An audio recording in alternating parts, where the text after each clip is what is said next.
Embodiment is inhabiting the body according to our values. Do we do what we say we do? Are we practicing what we preach?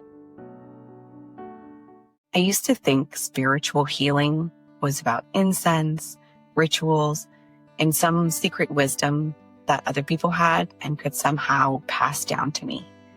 But what if connecting to your spirit, to your bodies, your memories, even your pain isn't something you learn? What if it's something you remember, something that's already inside you? Today, we're talking about what it means to live embodied, to come back to your body, to the earth, and to that quiet rhythm that's been guiding you all along. This conversation is for anyone, whether you call yourself spiritual or not, who's ever wondered, how do I live in a way that feels true to me? Because healing isn't about chasing something outside of yourself. It's about coming home to who you already are. Welcome back to Rooted Exchange. Today, we're talking about something that is really special to me. It's a conversation about coming home to yourself, and there's no one better to guide us through that than Kelly Nye, the founder of Kelly Nye Wellness. She is an intuitive, a ceremonialist, a transformational coach, and my favorite, an embodiment facilitator whose mission is to help you remember that you are your own medicine. Kelly, thank you so much for being here today. Your work is something that I have experienced personally, and I'm really honored to share that with others. So I wanted to start at the beginning of your story and really the why behind your work. So, I imagine you didn't just stumble into this kind of work. It's something that called you. Can you tell us about your journey to becoming who you are and what experiences or initiations shaped the path that you're walking today? Absolutely. Yeah, it feels so special to be here. So thank you for the invitation. Yeah, I always felt when I was younger kind of like a lone wolf. And I thought differently. I was extra sensitive, and I wanted and I needed support, but I was given support in ways that felt really unnatural to me. I was gravitating for a long time to natural remedies. My body is asking for healing, but not in the traditional senses that I was being taught or that I had been raised with or exposed to at a younger age. So I've been through different types of trauma, physical, mental, emotional, sexual. I've been through it, and I started to really disassociate. And that is where embodiment found me. I wasn't as attuned to what was going on within. And it's so cliche, but it was yoga that really opened the door to me. I was like, wow, how do you breathe without having thoughts? And I started to attune to my breath and slow down and realize one of the most simple tools was just to start to breathe and inhabit my whole body. That was life-changing for me because I was starting to then notice all the distorted stories or belief systems that I grew up with. I don't have a beautiful body. I'm not good enough. Or, I'm alone has been a big belief that I've worked to dismantle, to integrate, to dissolve. There's many ways, but it's mostly about alchemizing that belief. Many things led me here. Right now, I'll just land on yoga was this stabilizing structure. Yoga helped me heal, and dance liberated me. There's so many parts of my story. I'm like, wow, what do I even say here? But it's like, there's just so many parts. And mostly it's just really about like coming home to the body, that it's a safe place for me to inhabit versus like disassociating and using all sorts of different substances and sex to find like some kind of feeling because I felt so numb was that the medicine that was going to help me was to feel again. Yeah. I think it's such an important part of the conversation. There is this perception about healing that has been ingrained in us through the commercialization of our society in America. Pharmaceutical drugs, self care is presented as, buy these things, have candles, things that we put on in and around our bodies that are actually really toxic. And so, even just hearing you talk about moving into the things that make you feel in your most alignment, but the things that weren't supportive that we kind of perceive to be things that do support us, and stripping that away is actually one way to really move towards healing and being more connected with yourself. And so how did that bring you to want to work with others, finding yourself and that journey to work with women and men in the world who are also looking for that same energy and alignment? Yeah. Yeah. A lot of things that you said just a moment ago around like how we've just been conditioned to have this, to look like this, to feel this way, and then all these products that are supposed to support us, but actually deter us. So taking things away, stripping things away. I just wish I had like a version of me or like grandmama or like, you know, I want to help people jump 4 steps ahead than having to work out all the things I've had to work out. Yeah. That's specifically part of my spiritual journey, but because I wouldn't be able to lead it or teach it or speak to it if I didn't experience it. And if I can help people jump timelines, then I'm here for it. If I can help people recognize within themselves that they are the medicine, that they are worthy, it's also easier to do together. I did a lot of it alone. I like forged my path. Having each of us finesse and really connect with our intuition, helping people discover how to do that is going to be the greatest asset for humanity right now. And so that's what I'm here to help, is just that pathway. If I can at least hold one door open, my work is done. Yeah, it's really beautiful. I'm thinking back to one of our first devotions together. For someone who's hearing this for the first time or not familiar with what embodiment is, can you explain what is embodiment? Is it real? Is it magic? This is it. Are we living according to our values? Are we staying in the body instead of going out of the body and saying, hey, I'm going to choose to be with this emotion versus reaching for any number of things? It could be amazing things we reach for, like a fantasy book, to get out, to go into another world because we don't want to just sit with this energy of grief. So Yeah. embodiment really is about choosing to be with all sensations and allow them to alchemize, allow them to be acknowledged and seen and witnessed and felt. Embodiment is it's a pathway to being more connected also to divine, to God, to spirit. But like in really simplistic terms, it really is about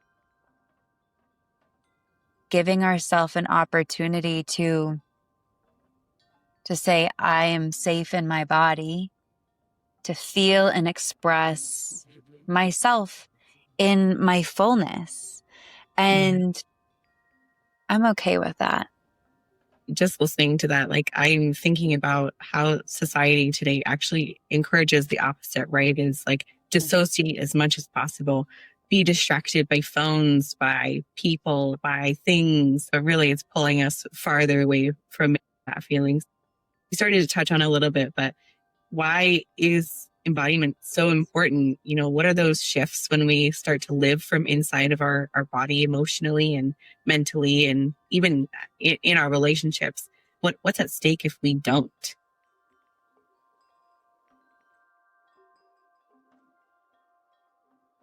Peace. Yeah, if we don't choose to inhabit the body, if we choose to continue to reach for things that are not within us, there's a lackluster of life. There's a seeking of validation from other, which is a very interesting path many people, including myself at one point, has taken, and still I'm always navigating. Why did I do that? What's at stake is our peace. What at stake is harmony. What's at stake is a better world, the true restoration of the earth. What's at stake is creation consciousness as well. Just to be the pure creatives that we were born here to be. Yeah, what shifts in our bodies emotionally, mentally, and I was just saying, like, even interpersonal relationships, right? How do people experience us, and vice versa when you're living in that state of embodiment? When we're living in a state of embodiment, we're liberated and people want to be around us. We are magnetic and life is meant to be lived alive. How can we choose what we embody more consciously? Yeah. I think it's really supportive to get to know what we value. Yeah. If we know what we value, then everything we do can be according to those values. That's what we taught. That's what we went over in devotion, is like really recognizing what is true for us, not what someone taught us to be true, not what society told us was right. Just really giving ourselves an opportunity to say, well, what do I value? Well, I love Mother Nature. So I'm like, I value time outside. Am I actually giving myself time to be outside? That is such a simple teaching, but it could bring so much joy into all of our lives if we really were clear with our values. Yeah. It's such a powerful reframing for me. I used to think about embodiment as destination, and how you describe it is really more of a state that we're moving in and out of every day, and we get to choose how we sit in that and with what we are aligning with, which is also really powerful. What we get to choose, what we value, what are those things that we're going to give energy to. I want to talk a little bit about how does that show up in the body, and how do our bodies hold stories? So many of us carry memories and traumas that didn't start with us. They live in our families, our DNA, and even our nervous system from all of the input the world is giving us. How do you invite people to listen to what the body is saying, identifying those values, especially when it's carrying something that feels bigger than us sometimes? Yeah. You said something earlier that really supports this. The piece that you said, we have to strip away. Mm-hmm. Like, we really first have to strip away what is not ours. Do I want to keep walking this life with that energy? So this would be kind of a process of cutting cords and vows and contracts and agreements with all lives that I have lived or any of my ancestry. It's starting to come out of agreements with stuff that we might consciously know or have unconscious glimpses of, like I said, through dream work or daydream work or through a breathwork ceremony or through a medicine ceremony, and just recognizing I can let that go. But first we have to work on kind of the mental plane, like acknowledging that this is present in the field. There's simple things like using smoke sage or selenite to lift weight from the body, energetic weight. And the lighter we become, the less it seems like things stick to us and keep us down and out. Yeah, this will resonate with so many women who feel disconnected and unseen in their own journeys. And I also want to speak to women who might be on the fence, who identify with needing something new or different, but maybe afraid or skeptical to look at what's stored in their mind and their bodies or generational history. But what would you say to those women who are scared to dive into work? Yeah. Two things come to mind right now. How free do you want to be? How long do you want to hold that weight? Start with a clearing practice and track that through a week's time and see, do you feel different? Do you feel lighter? Start to journal. What feels heavy in my life right now? And put pen to paper, actually scribing, and allow yourself to be witness in that process. And this work is meant to be done together. There's so many opportunities out there for us to be in community. That's why you're starting this podcast. So we know we're not alone, so we can hear each other's stories and relate with one another, but also receive tools to allow the journey to not be as chaotic.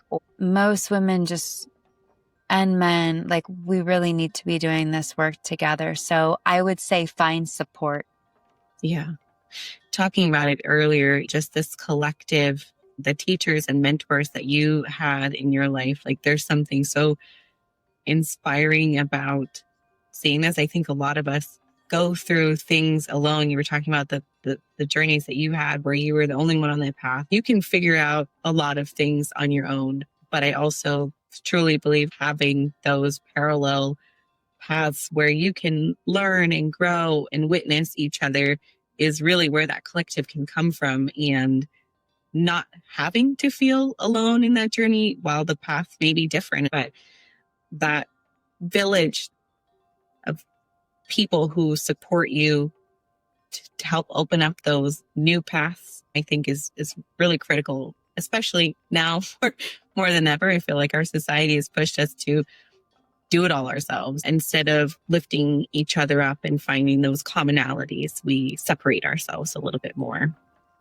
But I wanted to talk a little bit. You said something, and it just reminded me of the things that drove skepticism in me initially, or fear more likely, is that, I felt loyalty to those moments or things that maybe protected me over time and led me to where I am today, but are heavy burdens to carry. How do we thank those parts of ourselves and our histories that maybe kept us safe or kept us progressing in the way to get to where we are today, but also allowing ourselves to relax and settle into a place where we can identify what are the things we want to let go of? It's so beautiful because through the question, you answered your own question out loud. And how do you thank them or move through them, um, alchemize these parts of ourselves that we don't necessarily want to, like, unearth? Well, it is by thanking them. Mm. It's by harvesting the gifts.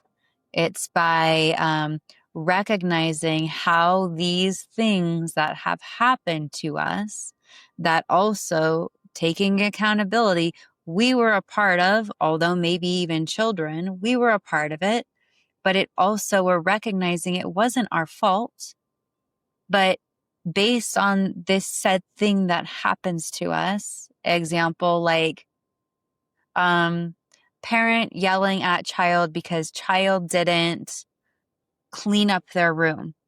Very, like, micro-esque, like, trauma, but this happens over and over and over again. And then so child is saying, My parent hates me. I'm not lovable. We need to see from the adult perspective now of this version of ourselves when we were children is like, huh, how did my parent doing that in that way fortify me? Did Mhm. I built resilience to the energy of, someone speaking loudly around me in my own private space, but I developed resilience. Maybe I also developed, I knew how to clean my room. How do we harness the gifts from the moment of a trauma or an experience that happened to us? What are the gifts? And can we honor, okay, like I knew how to clean a room. I developed resilience to this energy of dominance. I got tough. Like there's all those pieces.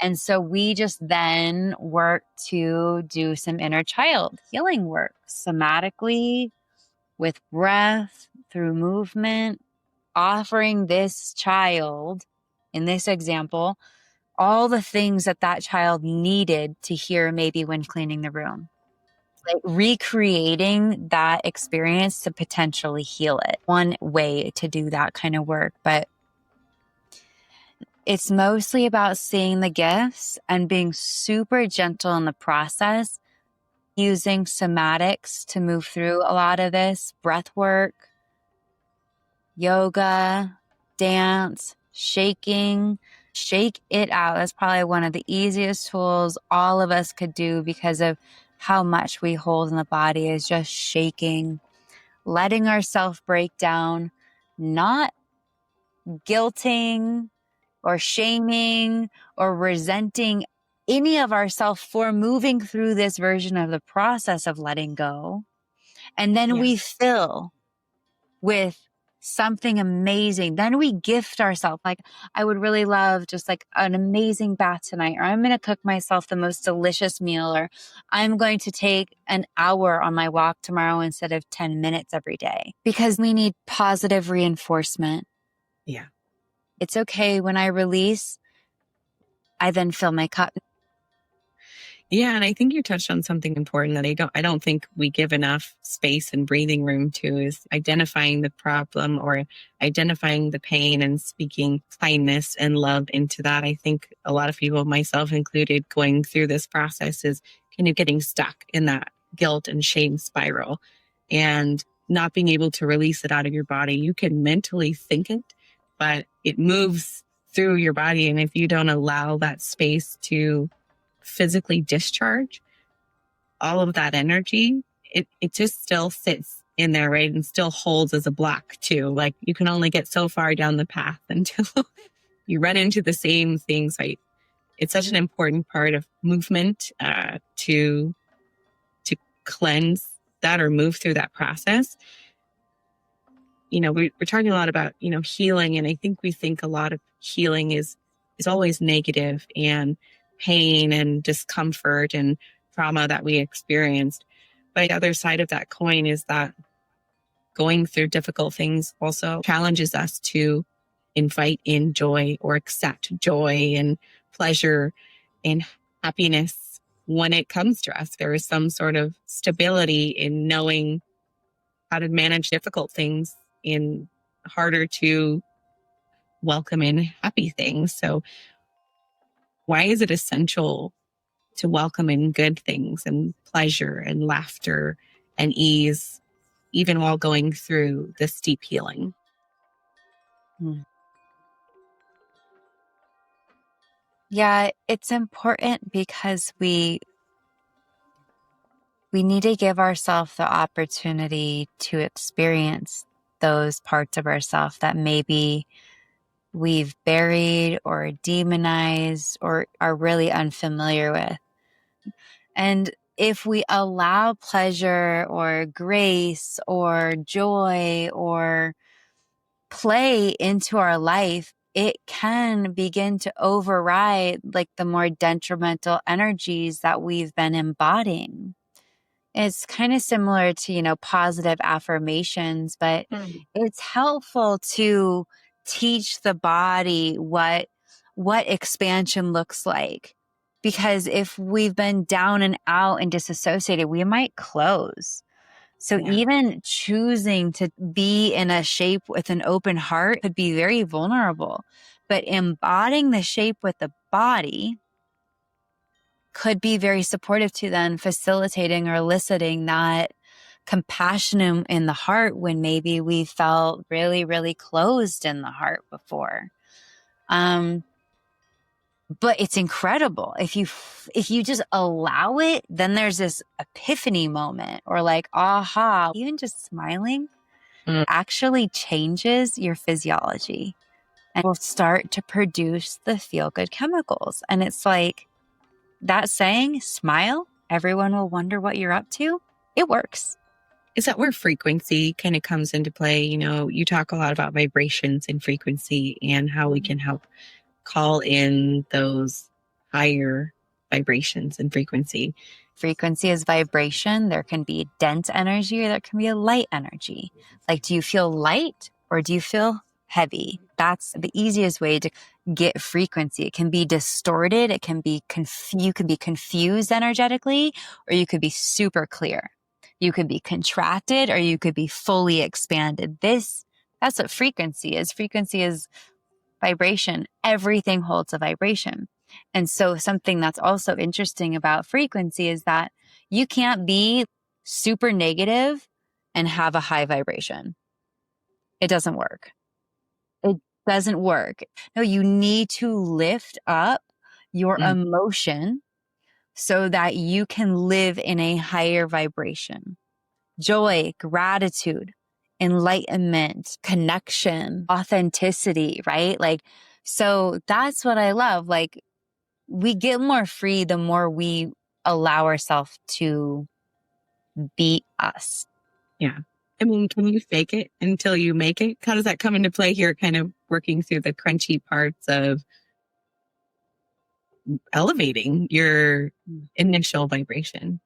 Yeah, you probably have to do some shadow work before it really truly alchemizes. Like, you have to see the stuff. You have to feel the stuff and you have to move through it. That's the practice of alchemy.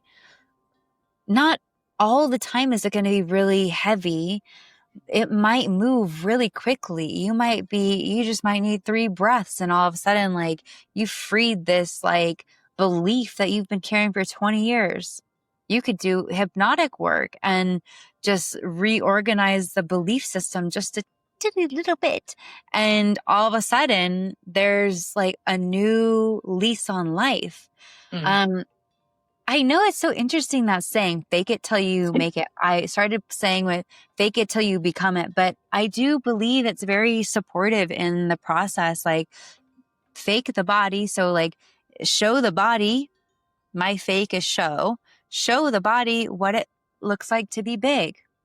Now, how do we allow the nervous system to inhabit that? Or how do we allow the nervous system to come into resonance with that while big? You probably need to practice it.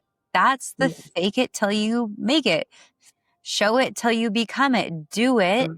The alchemical tool to change is action. It sounds like if vibration is how energy moves through us, then embodiment is how we can give it shape. Is that fair? I love it. So good. Yes. Yes, yes, yes. Mm-hmm.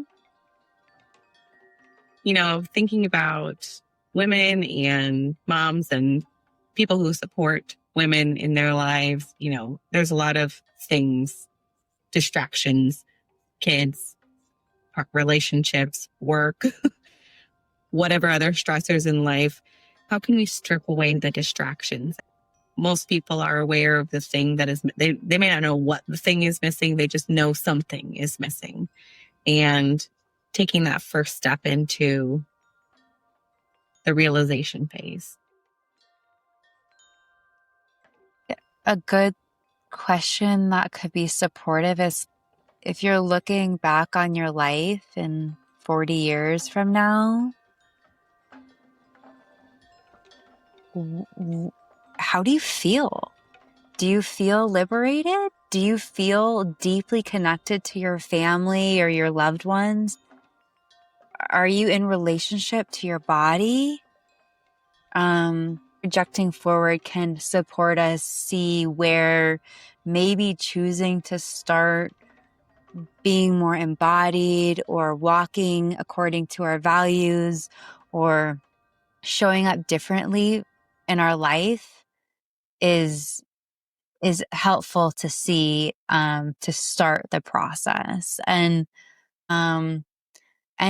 something I also like to look at is like, who do you look up to? Like, are you infatuated by someone who like markets fast fashion and like quick pleasures and, a fragmented reality? Maybe you don't know it's even fragmented, but like let's say a materialistic reality. Materialism isn't bad, but it's like how much of something is that serving you? And like, do you want to look back at me like, oh, I really care about all these things that I have, but I feel like a fraud. Mm. I never decided to pick up the paintbrush and I've always wanted to paint. Or, I feel like I can't believe I stayed in that position in my career for 20 years. I wish I had quit and started another job. What are the qualities of energy that these beings you look up to carry? What did they do to get where they are? They maybe took some like risks. They probably failed a lot. They potentially started over more than once. Or maybe it was much smoother sailing for them. Who knows? Because we all have our own timelines. And I would also start with now. Mm. Are you happy in who you are? If you moved on to your next life, because I believe in past lives, but if you passed away today, would you feel fulfilled in your life? Would you feel good about who you are? That's kind of a wake up call. And it's a tender one. I don't know if I could have said that 5 years ago. Yeah. Definitely not 10 years ago. Definitely not 15 years ago. But change can happen instantaneously. We can really shift our life quickly if we are open to having more support. I want to bring it into the now that you just mentioned, this messy, beautiful, everyday life we all live. What is a little micro practice? What does practicing embodiment on a Tuesday afternoon when the world and life feels chaotic look like? Yeah, a 1 minute practice is my connection practice, connecting, sending our roots down from our tailbone down to the earth, through the legs, through our feet, deep, deep, deep, deep, deep into the earth.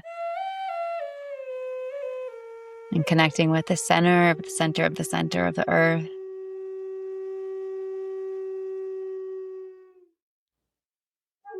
Possibly calling in a crystal that could support just the energy that you desire. Compassion, rose quartz, clear crystal, crystal quartz for clarity, amethyst, maybe for a more divine connection. And then wrapping the grounding cord around this crystal at the center of the earth. And just taking a moment to release and breathe weight, distortion, heaviness down through the body, just tracking from head to toe, watching it, even with light, move down through the body, supporting this release, offering it to the earth to compost. And then just kind of imagining like there's a filter between your feet and the earth, and then drawing up earth energy up into the body, up into the body, up into the body. And then opening, the crown of the head, allowing light of the highest frequency to come in, bathe you and fill you and nourish you. Allow these energies to merge, this really high vibrational light and this earth energy to merge. And then expand it outward and offer it. It's like a really simple grounding, clearing, and receiving practice. It could be 3 breaths in.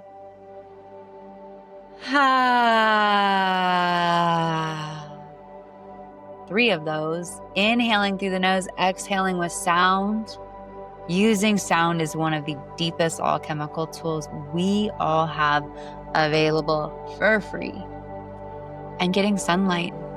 If you can get light, early light, afternoon light, or your feet on the earth, bare feet on the earth, those 3-ish, 4 practices could very well continue to support you for the rest of your life if you practice them. It's such an important reminder. We were talking about the destination earlier. It's not a destination. It is a practice. And living embodiment, being embodied doesn't mean being perfect or healed or past tense, right? It means, quite frankly, being in the present and sitting with what is and using those as a tool like we use anything to move through life is really special. Well, thank you so much for joining us. This is such an important conversation for women and men, but especially women who are just going through a lot of things in the world today. And I just appreciate your vantage point and your gift to help us all live in a little more in our bodies today. Yeah, you're so welcome. It was so fun, so pleasurable. Yeah, thanks for having me. It's been just a really beautiful opportunity to share what has also supported me, and may it serve, may it serve, may it serve. Thank you so much for spending this time with us today. Kelly reminded us that embodiment isn't about perfection, and it's definitely not a destination.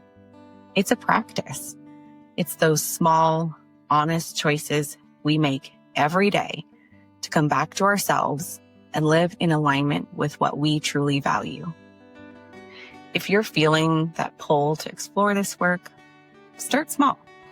Freedom begins with awareness, and even the tiniest steps can create the biggest shifts.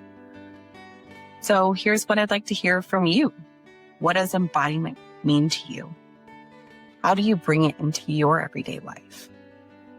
If you could let go of one distraction or belief that keeps you from feeling fully present, what would it be? Share your thoughts with me anytime on Instagram @RootedExchange or over on our Buy Me a Coffee page. Your voice matters here. These conversations are what make this community so powerful. And if you felt connected to Kelly's story and teachings, you can find her offerings at kelly9wellness.com. Her links are in the show notes. Thank you again for listening, for showing up for yourself, and for being a part of this growing community. Take what you need, leave what you can, stay rooted. Until next time.